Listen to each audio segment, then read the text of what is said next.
The newest member of the Hell Energy Factory complex is the Energy Coffee milk and coffee filling factory, the first in Hungary to fill milk-based beverages into aluminum cans using exclusively Hungarian milk. The coordinated and highly automated work carried out in the syrup kitchen, bottling hall, packaging room, and office of the nearly 12,000 square meter plant results in 50,000 cans of iced coffee made per hour. The cutting-edge kitchen technology is provided by Milkron, a subsidiary of the German company Krones, which enables us to produce our coffee drinks with a production quality worthy of a market-leading brand.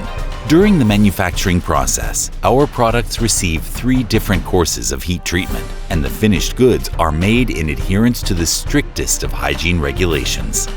The factory never rests, which results in over 300 million preservative-free, 75% milk beverages being made with real Arabica and Robusta coffee extract each year.